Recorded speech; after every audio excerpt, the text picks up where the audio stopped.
Vamos a continuar con la serie El último día de Jesús. Este es el tema número 4, que se titula La agonía en Getsemaní. La agonía en Getsemaní. La enseñanza número 4. Cuando Jesús termina de instituir el memorial de la Santa Cena, cantaron un himno, el Salmo 118. Después de cantar este salmo, salieron rumbo al huerto de Getsemaní. Y en ese trayecto, en algún momento, él oró la oración que Juan registra en el capítulo 17, que vimos anoche. Y después de esta oración, prácticamente salieron ya rumbo al aposento, o sea, salieron del aposento rumbo al Getsemaní, para de esa manera enfrentar las últimas horas de agonía antes de morir en la cruz. Sería un episodio tremendo, pero resulta que justamente en el camino al huerto, Jesús les dice unas palabras que son muy inquietantes para los discípulos y para nosotros también, porque no solo los inquietaron, sino más bien estas palabras que Jesús, ahorita vamos a leer en el Evangelio de Mateo, en el capítulo 26, si lo va buscando, más bien estas palabras de Jesús son unas palabras de advertencia hacia los 11 que le quedaban ahí. Pero esa misma lección nos enseña a nosotros, esa misma advertencia nos muestra a nosotros una enseñanza que el Señor quiere que nosotros asimilemos. En Mateo 26, en el versículo número 31,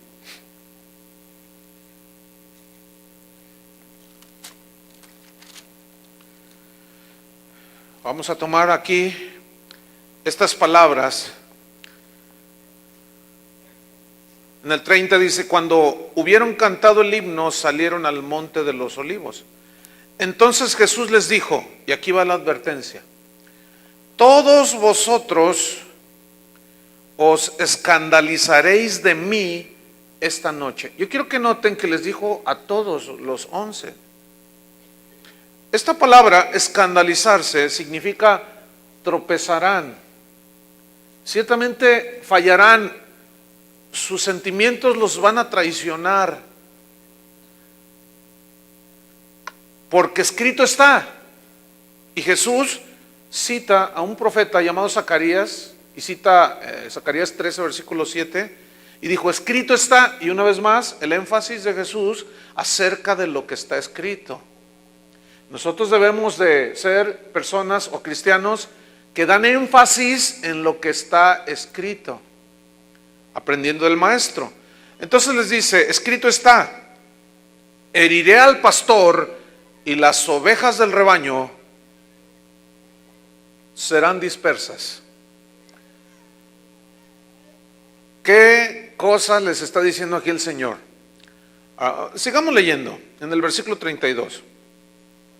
Pero después que haya resucitado, iré delante de vosotros a Galilea. Dígame, ¿qué fundador de cualquier religión dice una aseveración como esa? Nadie.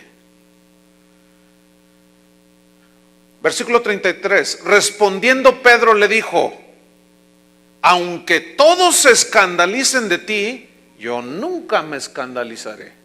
Y aquí vemos a un Pedro confiando en su propia prudencia, en su propia sabiduría. Y de aquí vamos a extraer una lección. Versículo 34. Jesús le dijo: de cierto te digo que esta noche, antes que el gallo cante, me negarás 3 veces. Pedro le dijo: aunque me sea necesario morir contigo, no te negaré. Y todos los discípulos dijeron lo mismo. Yo creo que ninguno de los que estamos aquí, casi lo aseguro, nos hemos enfrentado con una prueba de tal magnitud como los 11 se enfrentaron. ¿Verdad que no? Sin embargo, aquí hay una lección profunda. Es sencilla, pero a la vez es profunda, que debemos aprender a no confiar en nosotros mismos. Ahora vamos a Lucas capítulo 22, versículo 31, y vamos a ver la misma historia. Es un pasaje paralelo. Vamos a ver la misma historia porque trae otros elementos ahí interesantes. Y deje una señal ahí en Mateo 26 y vamos a Lucas 22 en el versículo 31. Lucas 22, 31. Me gusta cuando se escuchan el movimiento de las Biblias, así de las hojas. Por eso no ponemos la letra en la pantalla, porque si así no la leen, menos si aparecen los versículos en la pantalla. Ahora les queremos facilitar todo a los cristianos. Una vez alguien me dijo, ustedes aquí están muy atrasados. Le dije, pues es que somos tercermundistas, fíjate. ¿Y por qué atrasados? No, que no sabe, pastor, que hay Biblias electrónicas donde usted puede. Le dije, no seas flojo, trae tu Biblia y ábrela. A mí me gusta, por eso no las ponemos allí. Es que no venga a decirme que estamos en el tercer mundo. Bien, Lucas 22, versículo 31, dice, dijo también el Señor, Simón, Simón, he aquí Satanás os ha pedido para zarandearos como a trigo. Fíjense aquí, el vocablo o la palabrita esta, Satanás os ha pedido, viene del griego humás, y humás es plural. Cuando tomamos más tiempo para escudriñar la Escritura, podemos descubrir cosas más profundas, obviamente, o detalles que se nos pasan.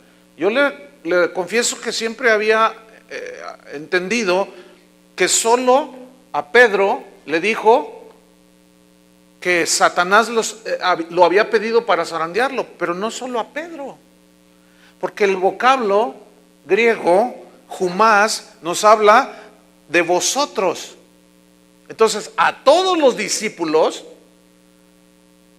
Satanás le pidió permiso a Jesús para zarandearlos como a trigo. Ahora, esta palabra zarandear significa aventar el trigo hacia arriba, porque esa era la costumbre que ellos tenían para limpiar el trigo, separar los granos del trigo de la paja. Aprovechaban los vientos, entonces ellos sacudían, golpeaban en el suelo y luego tiraban, lanzaban al aire las espigas, entonces la paja volaba y caía el grano, entonces ya lo recogían. Y la paja es todo aquello que se quema, que no nos sirve. Y la paja aquí simboliza todo aquello que nos estorba. Y el orgullo estaba estorbando la vida de los discípulos. La autosuficiencia estaba estorbando la vida de los discípulos. Por eso el Señor permite que a veces seamos zarandeados, para despojarnos de la paja que el Señor no desea. Él quiere el grano. Por eso le pide y el Señor le da permiso. Eso es lo tremendo, ¿no? Que el Señor le da permiso. No, sí, necesito separar el trigo, el grano de la paja. Entonces te doy permiso que les zarandees. ¿Por qué? Porque a los hijos de Dios todas las cosas les ayudan para bien. Así es que lo queramos o no, el Señor en ocasiones va a permitir que seamos ¿qué? Zarandeados. Entonces es plural. Y quiero corregir eso. Entonces les dice, versículo 32, pero, y ese pero sí vale, fíjese. Pero yo he rogado por ti, he ahí el cuidado. Ahora, ¿por qué? Si Satanás le pidió a todos, ¿por qué se dirige a Pedro? Porque Pedro fue el que habló. No, yo me muero contigo, Señor. Y por eso le dijo a él, pero todos estaban oyendo y todos entendieron por el vocablo que ya expliqué que les estaba diciendo a todos. Dice, pero yo he rogado por ti que tu fe no falte. Y yo quiero enfatizar aquí el cuidado de Jesús en medio de la zarandeada. Es decir, que nada nos arrebatará de la mano del Señor, pero Él permitirá zarandeadas para nuestro crecimiento y madurez y para nuestra limpieza.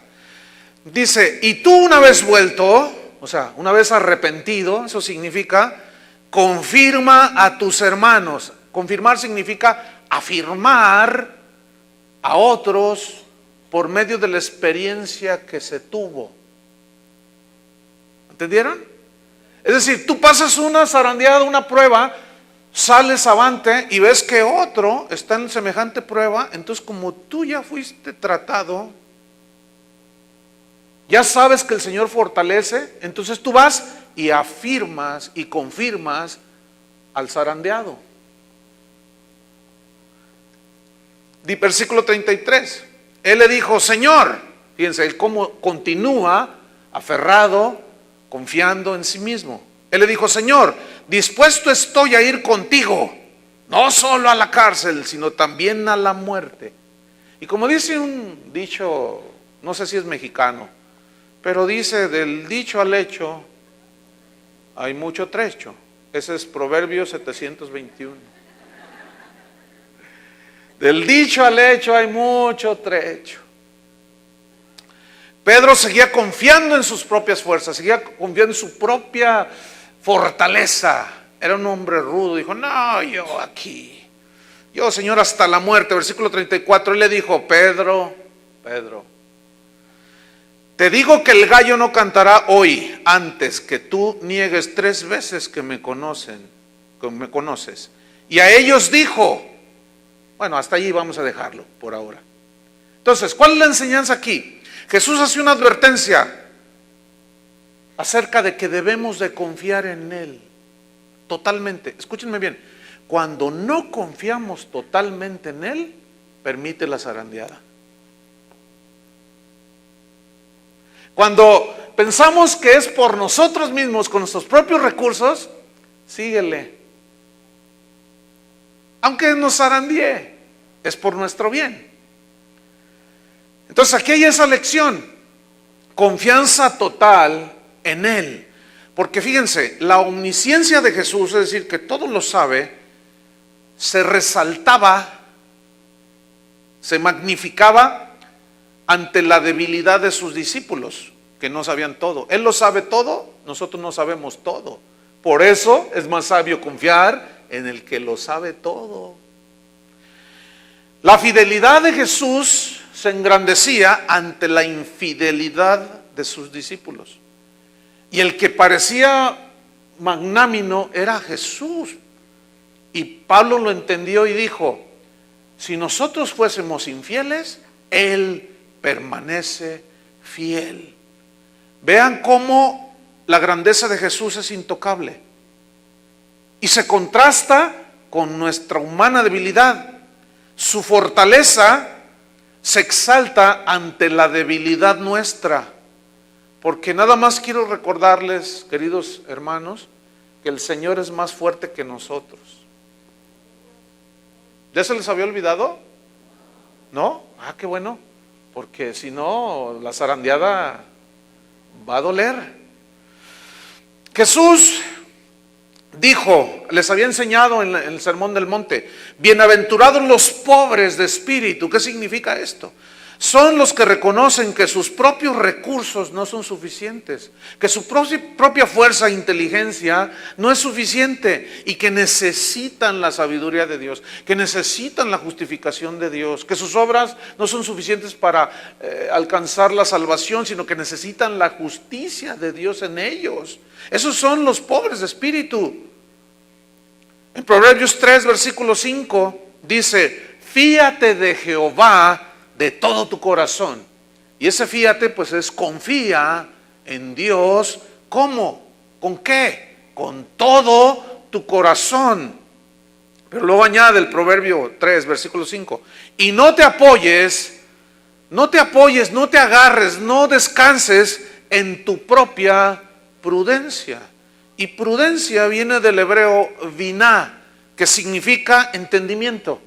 Entonces, no te apoyes en tu propio entendimiento.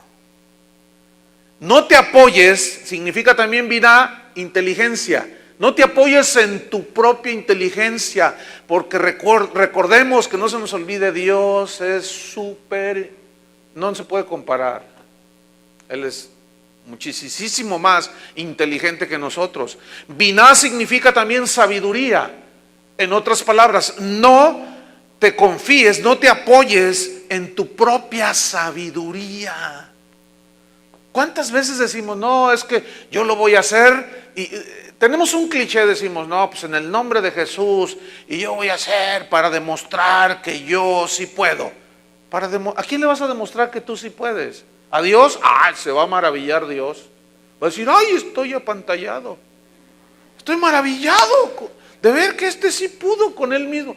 Hermano, es imposible. Fíjate lo que decía San Pablo en 2 Corintios. Abran su Biblia allí. 2 Corintios 12:8. Vamos a notar cómo los discípulos de Jesús, como Pablo, como Pedro después, ya, él aprendió la lección. La zarandeada no le ayudó, la zarandeada, Y si hemos de necesitar una zarandeada, pues el Señor ya rogó que nuestra fe no falte. Amén. Así es que algunos tal vez lloraremos, pero va a ser para bien. 2 Corintios 12, versículo 9. Acuérdense que él le había sido dado un aguijón que lo tenía ahí tirado. Entonces él había rogado en el versículo 8 3 veces que lo quitara el Señor, pero en el 9 dice, pero me ha dicho el Señor, bástate mi gracia, porque mi poder dunamis en el griego, mi poder se perfecciona en la debilidad. Fíjate, se perfecciona, esa palabra significa obrar. Es decir, mi poder obra, el poder de Dios obra en la debilidad. Eso dice, ¿verdad? Y debilidad viene del griego atseneia. Y este vocablo, atseneia, que se tradujo debilidad, significa fragilidad humana, obviamente. Entonces, ¿qué hace el poder de Dios? ¿Cómo es que el poder de Dios se perfecciona? Es decir, ¿obra el poder de Dios? ¿Cómo es que el poder de Dios se complementa en mi fragilidad humana? ¿Cómo es que se complementa o que obra? Cuando yo no confío en mis propias fuerzas. Cuando no confío en mis propios recursos. Cuando no confío en mi propia inteligencia. Cuando no confío en mi propia sabiduría. Es cuando el poder de Dios obra en esa debilidad nuestra. Sigo leyendo. Por tanto, decía Pablo, él lo entendía y eso es lo que debemos entender. Por lo cual, por esta razón, de buena gana me gloriaré. Esta palabra me gloriaré significa jactarse en el griego. Me jactaré de que soy débil. Fíjense qué impresionante. De buena gana me gloriaré más bien en mis fragilidades humanas, en mi falta de recursos. Es decir, me gloriaré, me gozaré de que no soy autosuficiente. Me gozaré, me alegraré de que no soy muy inteligente. Me gloriaré en que mis recursos son tan limitados. ¡Qué bueno que soy limitado! Eso es lo que está diciendo Pablo. Parece una paradoja, ¿no? Justamente eso es lo que el Señor quiere que nosotros entendamos. Por eso la advertencia, Satanás los pidió para zarandearse, y como ustedes necesitan aprender esa lección, pues le di permiso. Sigo leyendo. Por tanto, escuchen, de buena gana, digan buena gana. Ahora, ¿por qué Pablo de buena gana se gloriaba en su fragilidad? porque Él sabía lo que viene enseguida. Para que repose sobre mí el poder de Cristo. Que Dios les dé revelación, hermanos. Que Dios nos abra el entendimiento. A mí me preguntan, y es una pregunta que al principio yo decía, me molesta, pero no, y ahora ya no me molesta. Le voy a decir por qué. Me preguntan, oye, ¿tú te pones nervioso cuando predicas? Le digo, sí, se me seca la boca y a veces estoy nervioso. Ay, ¿a poco? Si tienes más de 30 años predicando. No, pero yo me sigo. No, tú ya no deberías de ponerte nervioso. Entonces, de veras, ¿verdad? Pero después, no. Por eso antes me molestaba, pero ahora no, porque me recuerda lo débil que soy. Entonces, cada vez que subo a un púlpito, cada vez que hablo la palabra de Dios, lo primero que pienso es no confiar en mi propia sabiduría, en mi propio conocimiento. Porque el Señor es tan así, que aún puede permitir que en plena predicación se me vaya la voz. Entonces voy a descansar mejor y me voy a gloriar. Qué bueno que me pongo nervioso. Qué bueno que no me falta tanto. Qué bueno. Porque entonces, cuando yo reconozco que yo no soy el que hace las cosas, es cuando reposa el poder de Dios. ¿Lo están entendiendo, hermanos? Esto es sencillo, pero a la vez es profundo. Ahora sigo leyendo. Versículo 10. Por lo cual, por amor a Cristo, me gozo en las debilidades, en mi fragilidad.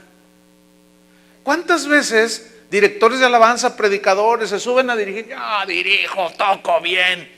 Y de pronto les sale mal, se desafinan, de pronto no saben nada qué hacer. Y saben una cosa, los que están ahí abajo se dan cuenta cuando no se preparó el que está dirigiendo. ¿Sí o no? Sí. Ya ven, músicos, ya ven. Porque empezamos a confiar en nuestras habilidades, ya ni oramos, ya sé tocar el piano, ya nomás agarro una listita y le hago así, canto. No, hermanos. Y el Señor es muy experto en cómo nos demos cuenta que estamos haciendo mal y permite por allí una zarandeada. Sigo leyendo. Por lo cual, por amor a Cristo, me gozo en las debilidades. Fíjate nomás, en afrentas. O sea, cuando lo afrentaban a Pablo, ¿por qué se gozaba? O sea, pues ni modo de golpearme con él. Pues que me digan lo que me digan. Si me dicen que soy el Mesías de Jerusalén, si me dicen que soy la basura de Antioquía, si me dicen que... Qué bueno que me digan que soy una basura. ¿Qué puedo hacer yo? Pero justamente la basura fue la que escogió el Señor para hacer algo, ¿no es cierto? Entonces, cuando te digan basura, pues alégrate, porque justamente el Señor escogió la basura para deshacer, hacer de la nada, tomar de la nada para hacer algo. Pero no de los que confían en su propia prudencia, sino de los que confían plenamente en Dios. Por eso decía Pablo, por amor a Cristo me gozo en las debilidades, en afrentas, en necesidades. Ay, qué difícil es esto, ¿no? ¿Saben por qué nos es difícil? Porque no logramos confiar totalmente en el que suple todo. Por eso se nos es difícil. Pero si tú te abandonas en la fe, en el buen sentido de la fe, decir, bueno, yo no puedo hacer nada humanamente. Voy a descansar en el Señor, voy a confiar. Es cuando el poder de Dios se manifiesta, hermanos. Justamente allí, en necesidades, en persecuciones, en angustias. Y fíjate la revelación de Pablo. Porque cuando soy débil, esta frase significa cuando reconozco que yo no puedo, entonces, ¿qué dijo? Soy fuerte.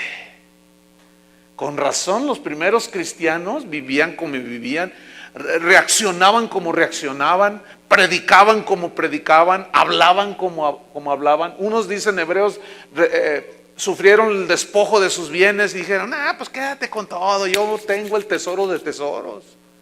Y no estaban aferrados aquí. Entonces, dicen las crónicas de la historia de la iglesia cristiana que cuando quemaban a los cristianos o lo lanzaban a los leones, muchos hasta se gozaban. de ser un platillo allí para el león. ¡Qué increíble! Y ellos eran de los que decían, si Dios me puede librar de la boca del león, y si no me libra, pues que provecho al león.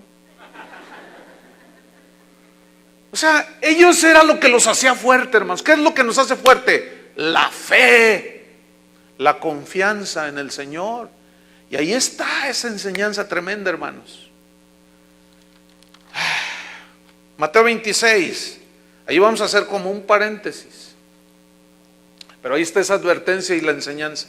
Vamos a Mateo 26, vamos a ver la agonía de Jesús. Mateo 26, versículo 36.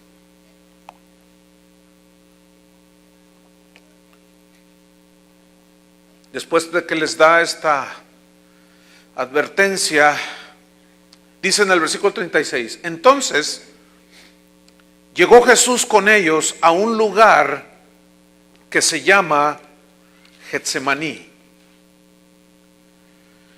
Y dijo a sus discípulos, sentaos aquí entre tanto que voy ahí y oro.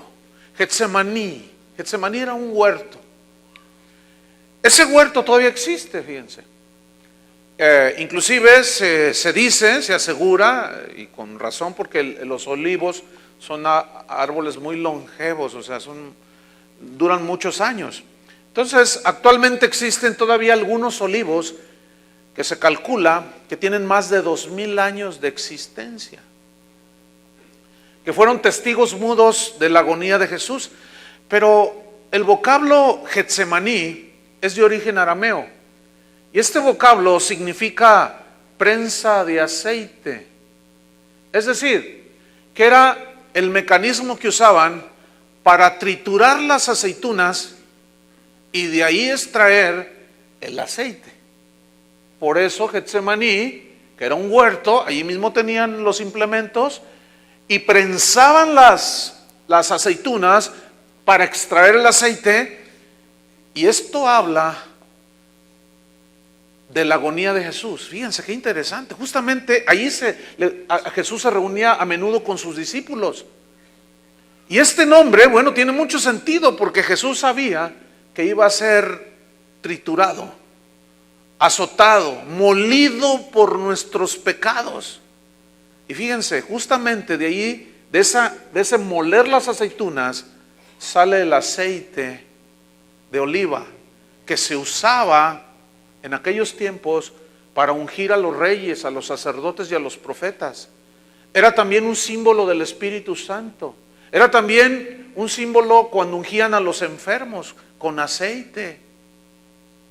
O sea, sale algo bueno. Y de ese momento de agonía iba a salir, iba a producir la vida eterna. Qué increíble, ¿no?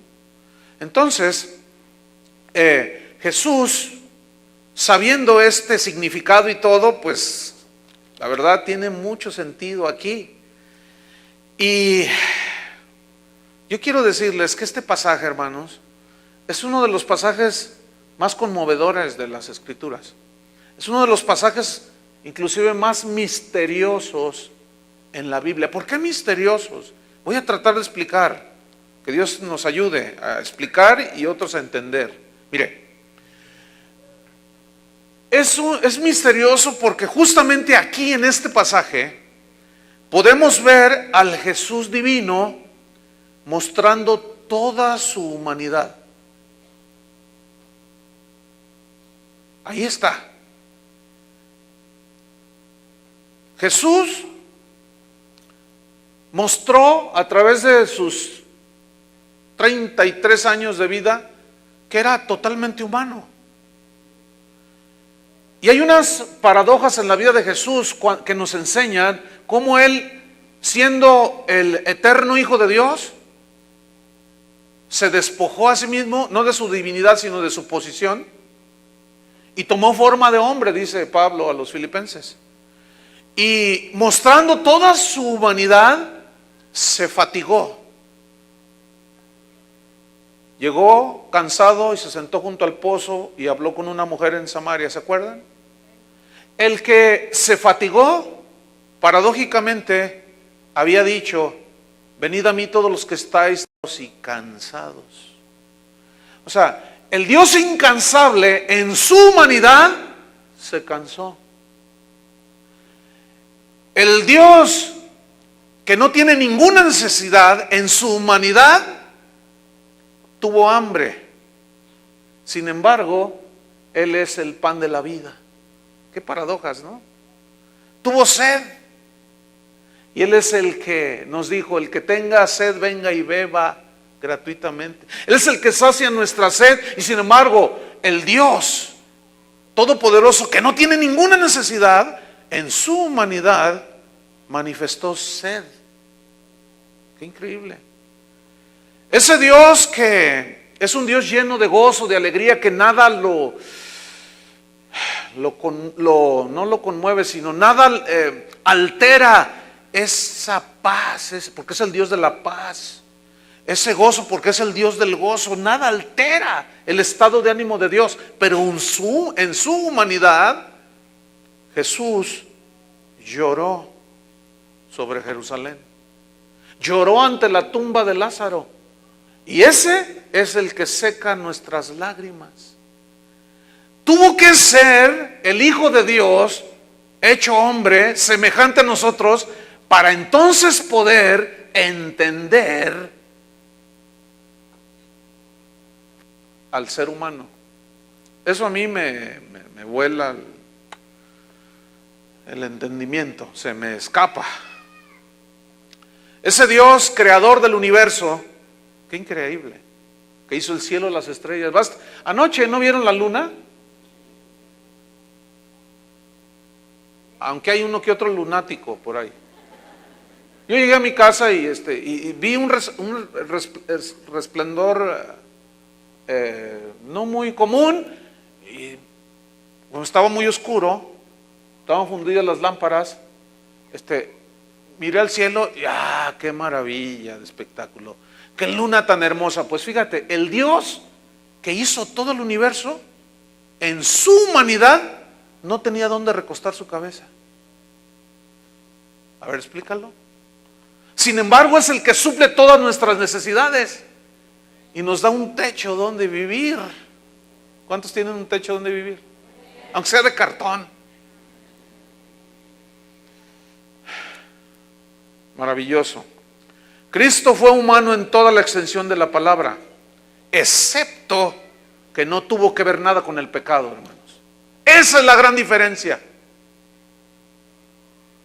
entre Jesús y cualquier otro maestro religioso, cualquier otro guía espiritual. Esa es la gran diferencia. Leamos Hebreos capítulo 4. Deja una señal aquí en Mateo y vamos a Hebreos capítulo 4. En el versículo número 15.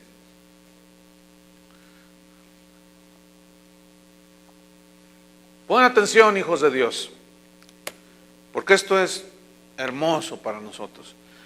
Por tanto, voy al 14.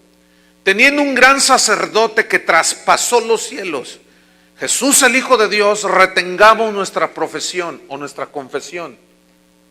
Versículo 15.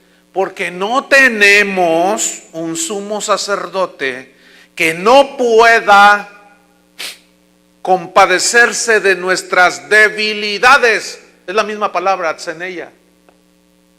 De nuestra fragilidad humana. No tenemos ese sacerdote, hermanos. Los sacerdotes del Antiguo Testamento tenían que ofrecer sacrificios por el pueblo y por ellos mismos, porque eran débiles, sujetos a las mismas debilidades, a la misma fragilidad humana. Entonces nosotros tenemos uno que se compadece de nuestras debilidades. Dice, uno que fue tentado en todo, según nuestra semejanza. Es obvio, no se necesita mucha explicación, semejanza humana. Pero, ¿qué dice? Sin pecado. Sin pecado. Versículo 16. Acerquémonos pues confiadamente, significa con seguridad. Nos podemos acercar. ¿A dónde, hermanos? Lavados por la sangre de Cristo. Al trono de la gracia. Que todo se nos es dado por gracia, no en base a nuestros méritos, sino a los méritos de Cristo. No en base a nuestros logros o lo que podamos hacer, sino en base a lo que Cristo logró por nosotros. Pero ahora se nos da por gracia. Cuando vamos a este trono de la gracia y alcanzamos ¿qué? Misericordia y hallar gracia para el oportuno socorro. Porque no hay ninguna tentación que no sea humana, dice Pablo a los Corintios. Dios no permitirá ser tentados más allá de lo que podamos resistir. Porque juntamente con la tentación vendrá el oportuno socorro. O sea, la tentación para el mal. Tentación tiene connotación de transgredir la palabra de Dios, la voluntad de Dios, o sea, pecar. Siempre nos dará la salida. ¿Por qué? Porque Jesús entiende nuestra debilidad y nos va a poner siempre una puerta para que salgamos por ahí. Pero cuando alguno de nosotros se tropieza, no necesita lavarse todo, sino lavarse las manos. ¿Están entendiendo? O los pies, o la cabeza. Volvamos a Mateo.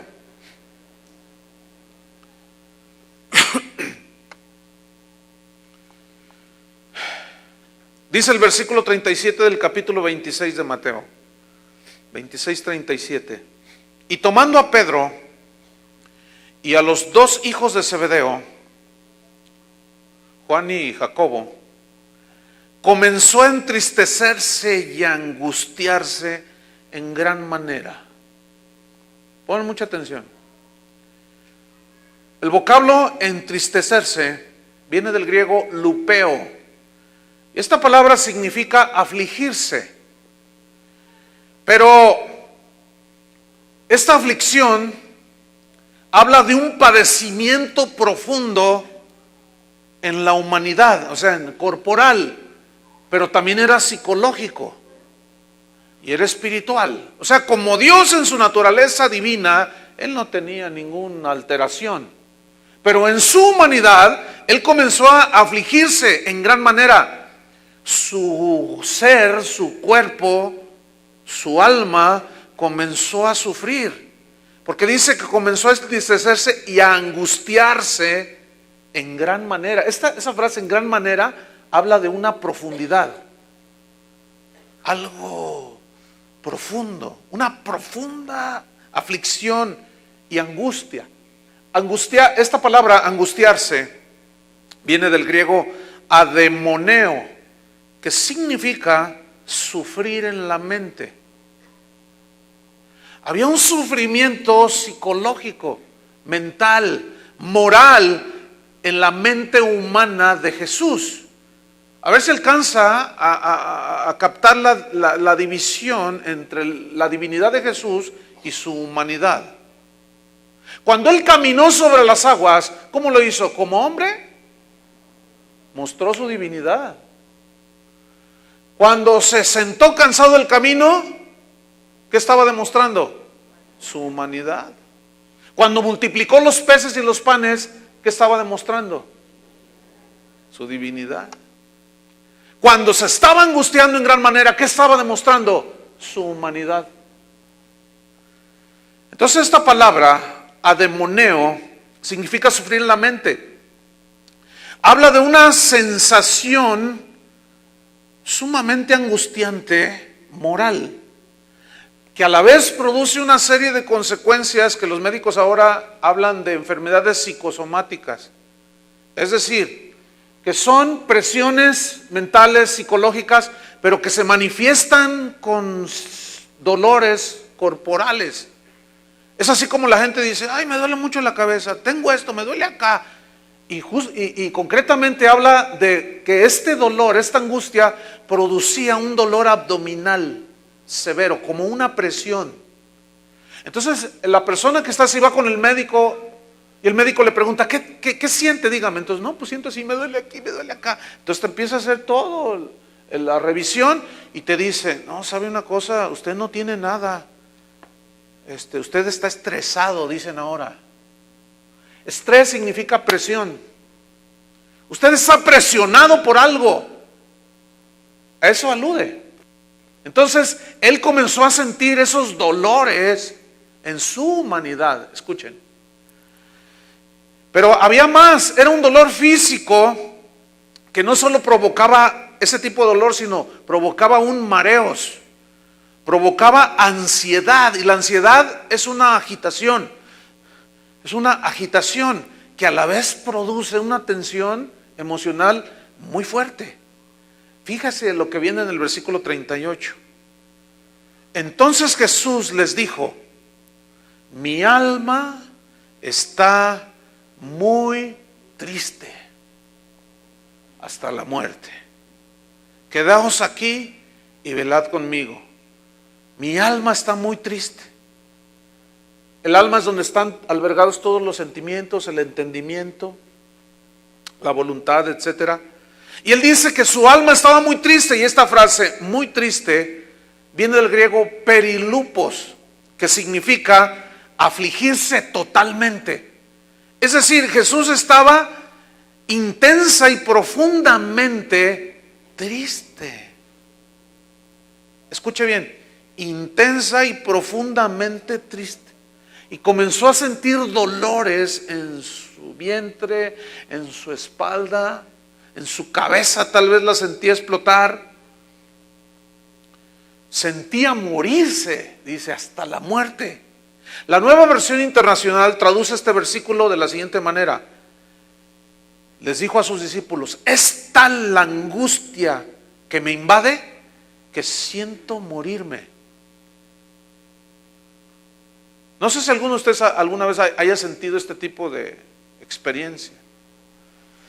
La versión Dios habla hoy lo traduce de esta manera: tengo una tristeza de muerte. Y en esa profunda tristeza y dolor les dice: velad conmigo, apóyenme en oración. ¿Y qué hicieron los discípulos? Se durmieron. Miren, seguramente ellos querían, pero estaban cansados. Había sido toda una noche, todo un día de preparar la Pascua, de decir me van a traicionar. Emocionalmente también ellos estaban muy cargados. Emocionalmente también estaban ellos angustiados y tristes. Y luego les dice: me van a matar. Por eso Pedro, en esa angustia, regañó al Señor y dice: que no te acontezca esto. Y todavía más, dice: quítate delante de mí, Satanás.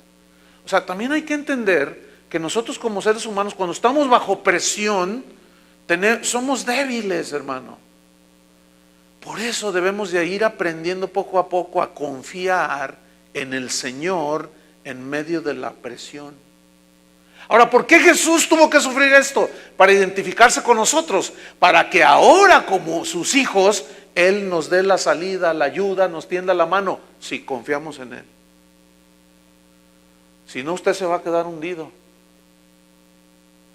¿Por qué mucha gente se suicida?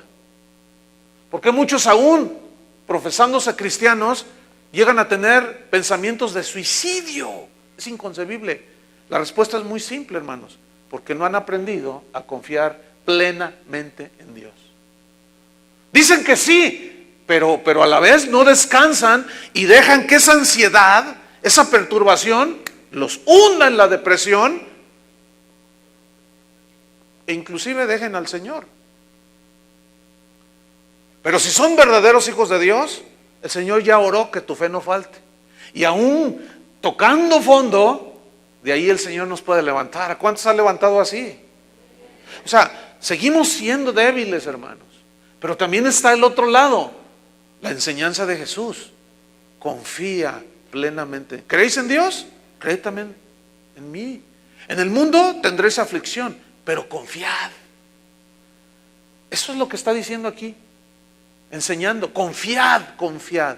Yo he vencido al mundo, y si yo como humano lo pude hacer, ustedes lo pueden hacer también. Porque mayor es el que está en nosotros que el que está en el mundo. Vean pues cómo el Señor está tratando con sus discípulos para lo que vendría posteriormente, capacitarlos para enfrentar todo lo que ellos vivieron. Por eso es necesario que nosotros pasemos por Getsemaní también. ¿Entienden la analogía? Es necesario, hermanos. Se durmieron los discípulos. Versículo 39.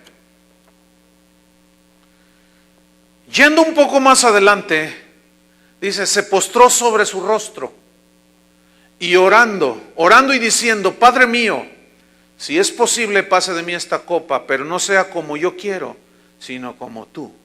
Mire, era tal su dolor y angustia y sumo dolor físico, moral, que cayó al piso. Ahora fíjese, la palabra o la frase se postró viene del griego pipto, y este verbo habla de caerse, habla de derrumbarse literalmente, físicamente, o sea, se derrumbó, pero no alude a la oración así como, por ejemplo, yo ahorita me puedo postrar para orar. No sé si me estoy explicando. Sino habla que era tal la carga que Jesús en ese momento tenía que se derrumbó. ¿Qué sucede cuando usted está muy triste, en una angustia? ¿No cae tirado a la cama? La misma presión nos hace derrumbarnos. Entonces Jesús se derrumbó al piso, cayó, porque ya estaba sintiendo él toda esa angustia, todo ese sufrimiento. Y dijo en esa postración, Padre mío, si es posible pase de mí esta copa, pero no sea como yo quiero, sino como tú. Cuando dice esta copa, no tenemos tiempo para explicar cómo en las Escrituras, cuando habla de la copa, siempre se refiere a la ira de Dios, que está en una copa simbólicamente y es derramada. Todos los profetas que hablaron de la copa de la ira de Dios, en el Apocalipsis Juan también habla de copas, ¿no es cierto? Y habla de un derramamiento de la ira de Dios. En la última cena, o en la cena pascual, había copas. ¿Qué había en esa copa? Vino, que simbolizaba la sangre. O sea, iba a caer la ira de Dios, el castigo de Dios que tú y yo merecíamos, iban a caer sobre de él. Por eso la copa siempre en la Biblia habla de la manifestación de la ira de Dios. Esto es muy importante, y aquí entramos ya un poco más profundo sobre lo que Jesús vivió. Pongan mucha atención, no se duerman, porque si se duermen van a despertar a la media hora. Bueno, seguimos. Si es posible, pase de mí esta copa, pero luego añade, pero no sea como yo quiero, sino como tú. Ahora, vamos a Lucas 22, 44. Pongo una señal aquí, vamos a Lucas 22, 44. Lucas 22, versículo 44.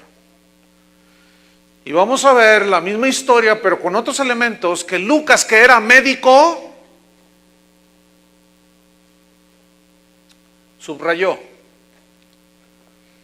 Y estando en agonía, oraba más intensamente. En ese sufrimiento, ¿qué hacía Jesús? Se fue a la cantina a emborrachar, ¿verdad? ¿Por qué algunos reaccionan de esa manera? Santiago dice, ¿está alguno triste?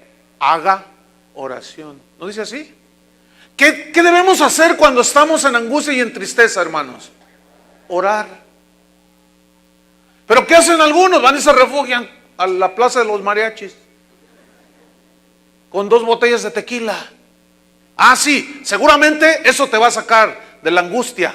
Seguramente eso te va a sacar de la depresión, ¿verdad? No, hermanos. Entonces, a más angustia, a más presión, más oración. ¿Por qué? Porque justamente ahí es donde se manifiestan las debilidades, y en la oración estás manifestando tu confianza en Dios, y es donde agarras la fuerza. Oraba más intensamente, pero noten lo que viene a continuación. Y era su sudor como grandes gotas de sangre que caían a tierra.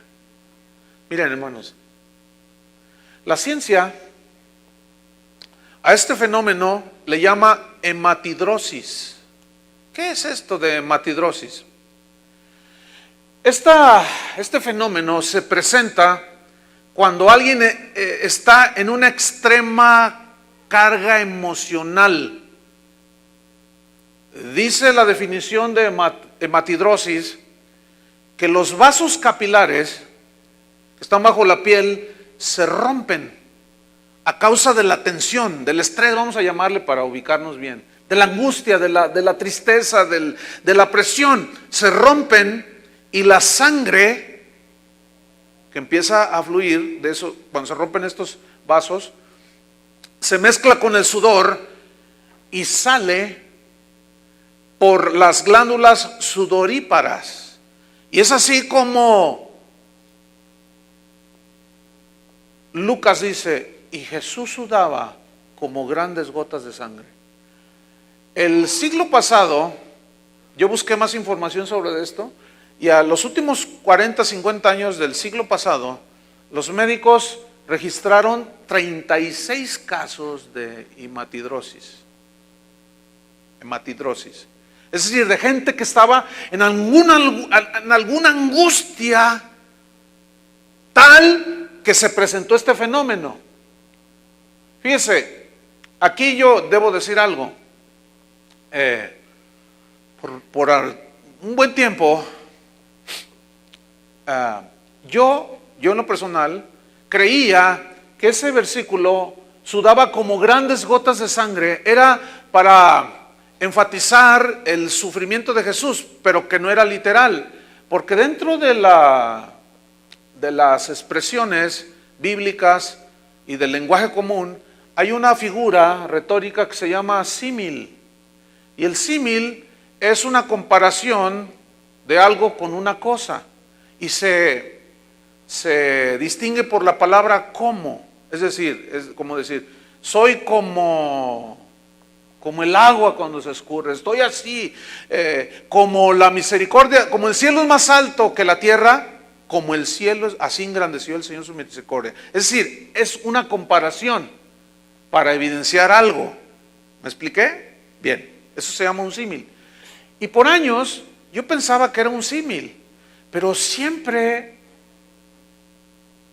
debemos tratar de ir un poco más profundo e investigando. Y bueno, lo único que me sucedió fue que me metí un poco más al texto, hice una exégesis, se llama, un escudriñar más profundo, y me di cuenta de que estaba en un error. No era un símil, no era una expresión retórica, era, escúcheme bien, literal. La prueba es que la ciencia ya lo tiene documentado.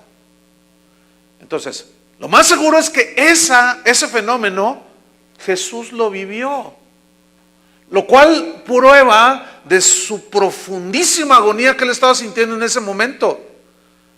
Y aquí a mí me surgieron unas preguntas. ¿Por qué sintió Jesús esta agonía? ¿Por qué? ¿Cuál es la razón de haberse angustiado y entristecido tanto? ¿Acaso Jesús temía al dolor físico?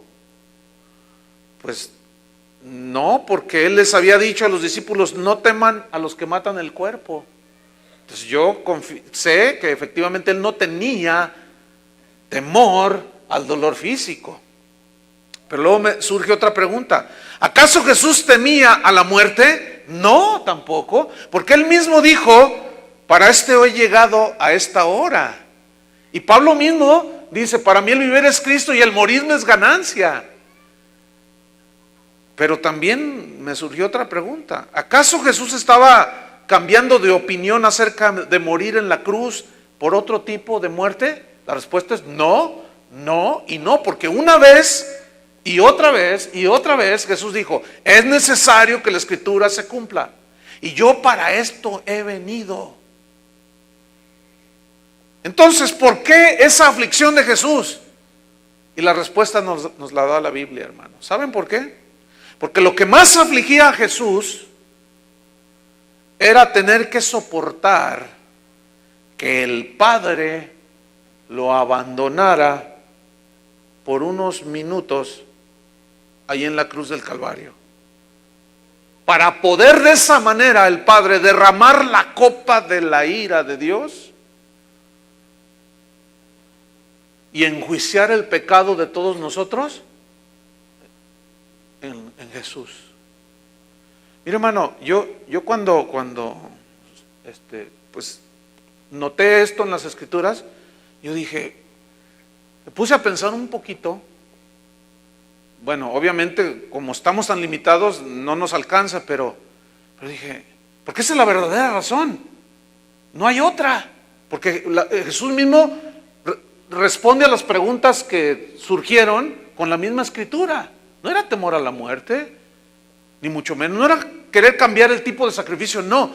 Sino que iba a experimentar una separación.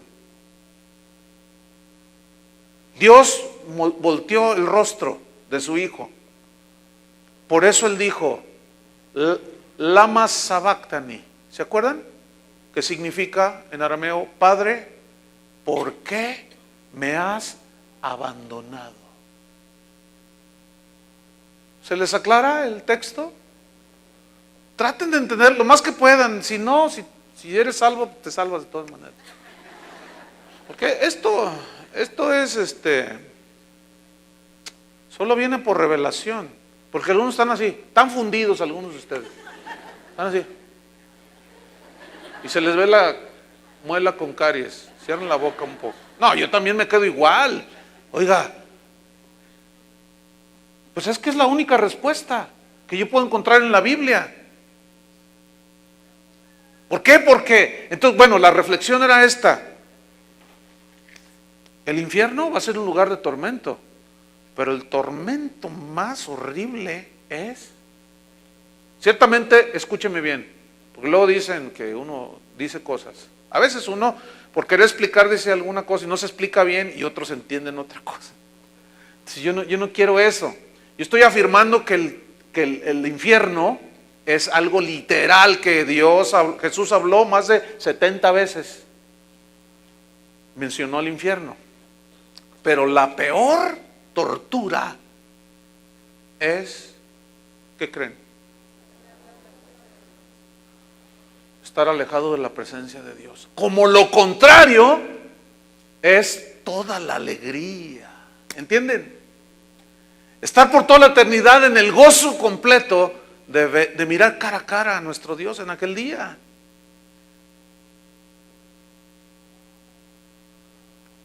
Qué increíble. Entonces esto era lo que más afligía a Jesús. Segunda de Corintios 5:21,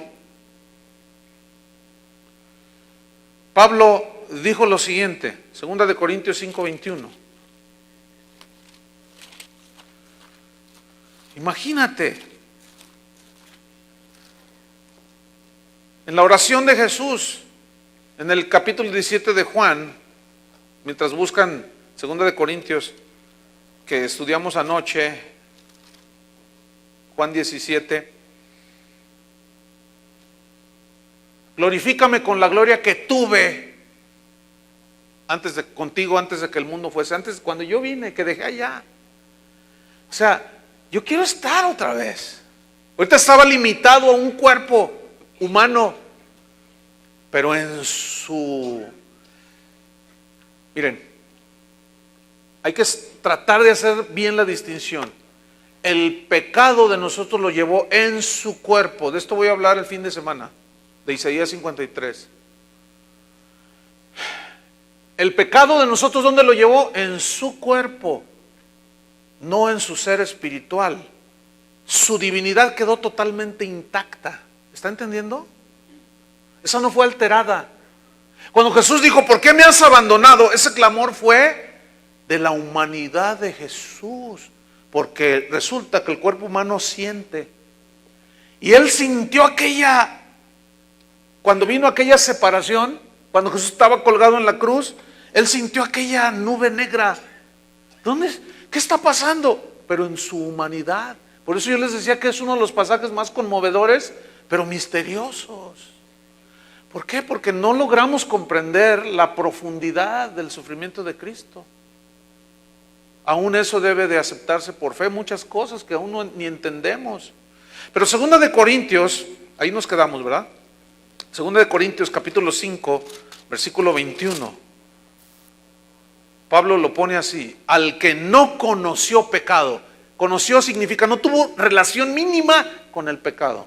Aunque algunos digan que María Magdalena era su mujer y cuanta blasfemia de ese tipo. Nosotros los hijos de Dios sabemos que es Satanás una vez más queriendo desprestigiar y justamente tocando la divinidad de Jesús y haciéndolo como cualquier humano. Al que no conoció pecado, por nosotros, digan todos nosotros, por ti, por ti, por ti, por mí, por nosotros lo hizo pecado. Y como Dios no tiene comunión con el pecado, eso es a lo que más era la agonía de Jesús.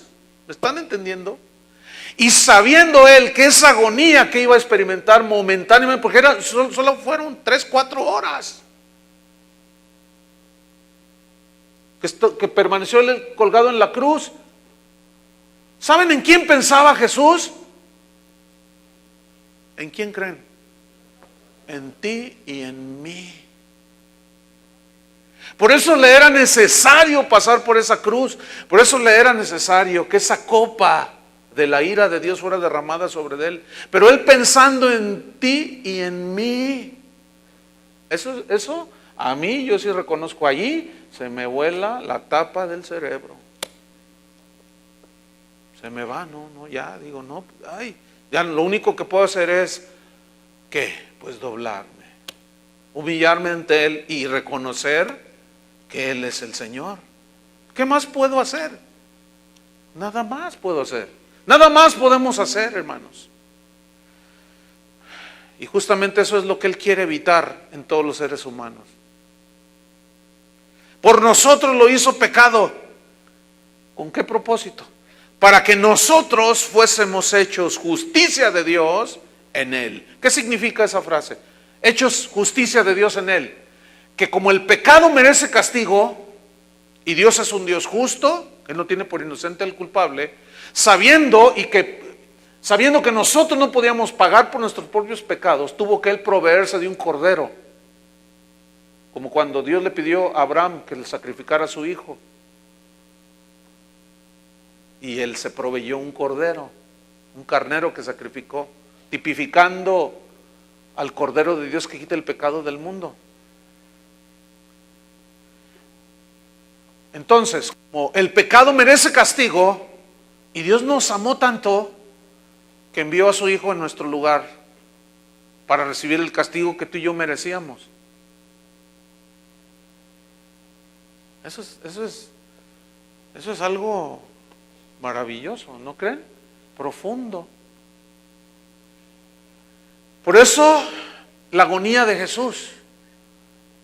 Entonces Él no estaba rehuyendo o rehusando morir en aquella cruz, no, para nada. El sometimiento a la voluntad del Padre era incondicional de parte de Jesús, porque en ese mismo versículo Él dijo: pero no se hagan como yo quiero, sino como tú. ¿Saben qué significa eso? Negarse a sí mismo.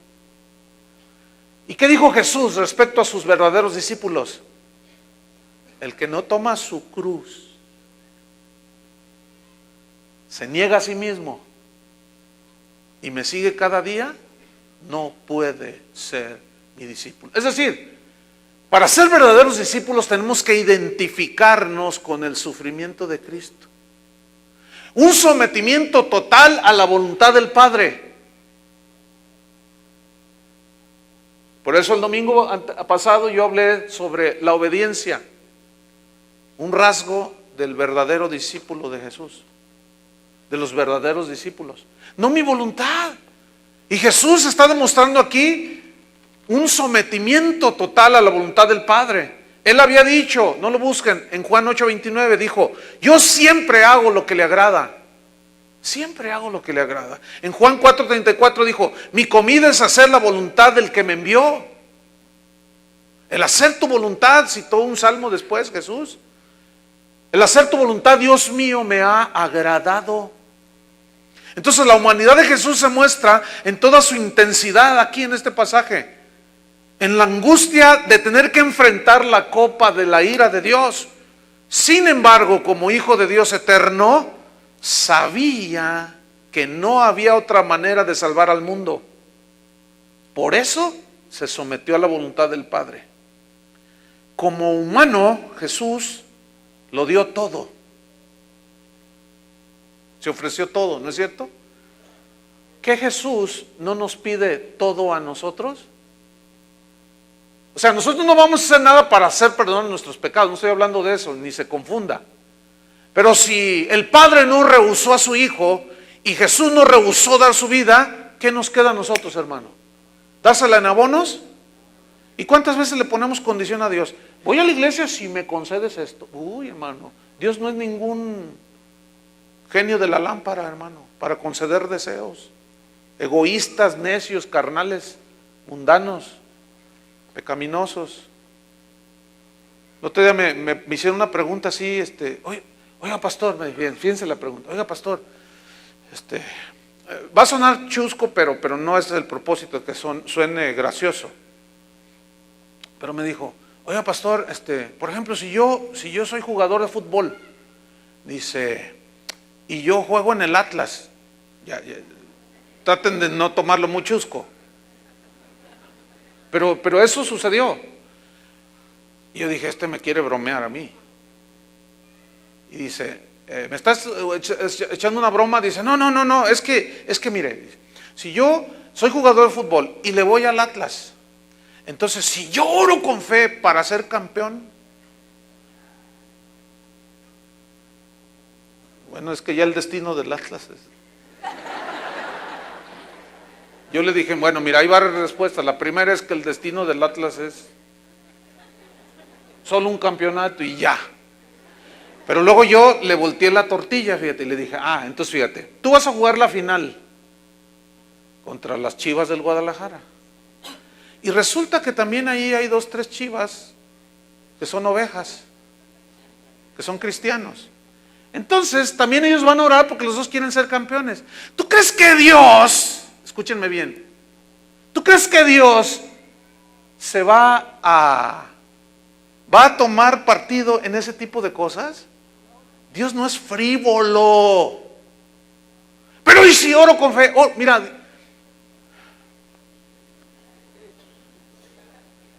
Y así existe de frivolidad dentro del cristianismo, hermanos. ¿Tú crees que el Señor, a ver quién tiene más fe, el del Atlas o el de las Chivas? No sean frívolos, hermanos. No seamos frívolos, porque Dios no es frívolo. Y el cristianismo de hoy es una frivolidad espantosa, vergonzosa, que, escúchenme bien, agrede, ofende todo lo que Cristo hizo. Y les voy a decir más, eso es tentar a Dios. Y les voy a decir más, eso es burlarse de lo que Jesús hizo aquel último día de su vida.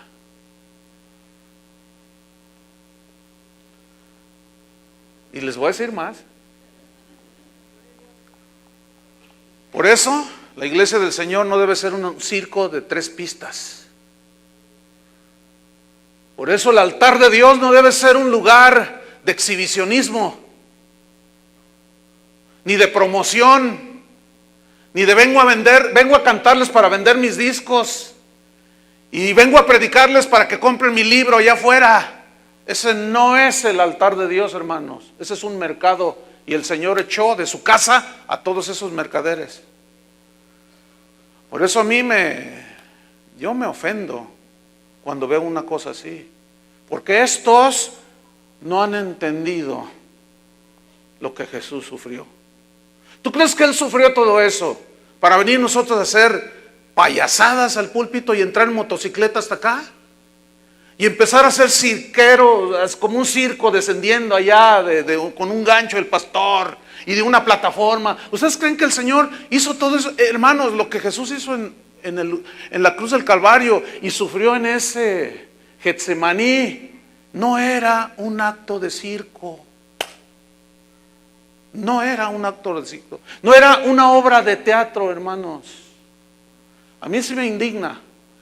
Y me provoca ¿a qué? A decir que se está profanando la casa del Señor, hermanos.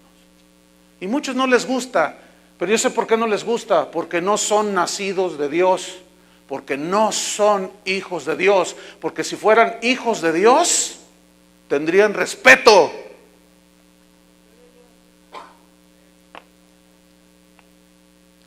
Tendrían respeto por la casa de Dios. Aleluya. Pero hay algo aquí bien tremendo, hermanos. Nosotros como cristianos ya no debemos temer la ira de Dios. Ya no somos objeto de la ira de Dios. ¿Por qué? Porque Dios derramó toda su ira en Jesús en lugar de nosotros. Entonces para nosotros ya esa ira fue descargada totalmente en su obediente y único Hijo, en Jesús. En Isaías 53 dice: el castigo de nuestra paz fue sobre Él, para que tú y yo tuviésemos paz. El castigo de nuestra paz fue sobre Él, y por su llaga fuimos nosotros curados.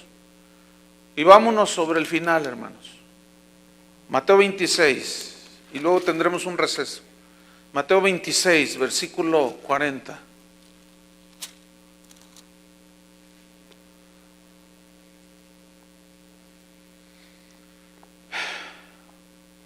Vino luego a sus discípulos y los halló durmiendo. Ahí está la debilidad del hombre mostrándose. Lo dejaron solo. Y dijo a Pedro: así que no habéis podido velar conmigo una hora. Era un reclamo ciertamente, pero también había una enseñanza, y en esa enseñanza y reclamo también se estaba manifestando la misericordia de Dios, porque él había orado previamente por él. Versículo 41, velad y orad para que no entréis en tentación. El espíritu, la verdad, está dispuesto, pero la carne es frágil. Por eso no debemos de confiar en la carne. Por eso Pablo decía: las armas de nuestra milicia no son carnales, refiriéndose a estrategias humanas, pensamientos humanos, razonamientos humanos, confianza en la sabiduría humana. No. Y Jesús lo vuelve a ratificar: la carne es débil, es frágil. No confíen ni en su propio corazón, porque a veces los puede engañar. Confíen. ¿Saben en qué debemos de confiar, hermanos, para estar seguros? En lo que está escrito, en la palabra de Dios.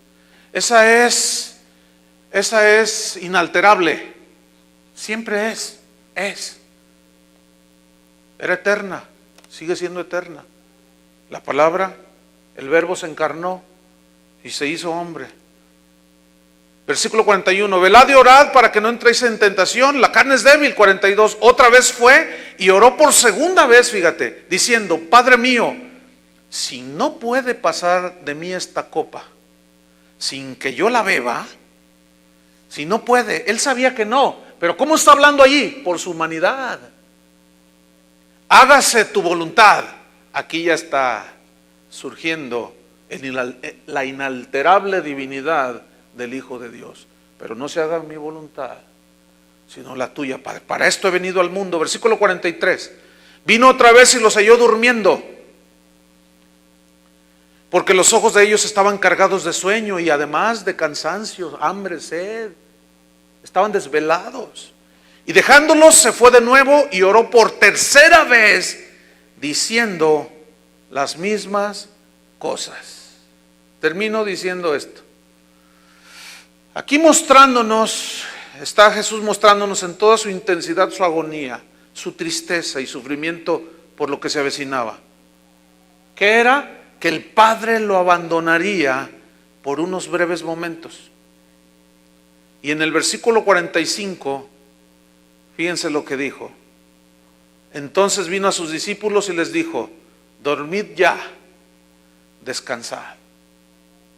He aquí, ha llegado la hora y el Hijo del Hombre es entregado en manos de pecadores. ¿Qué dijo Jesús?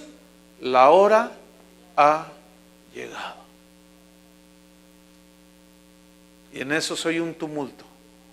Era Judas liderando a todos aquellos. Se había vendido por 30 monedas de plata.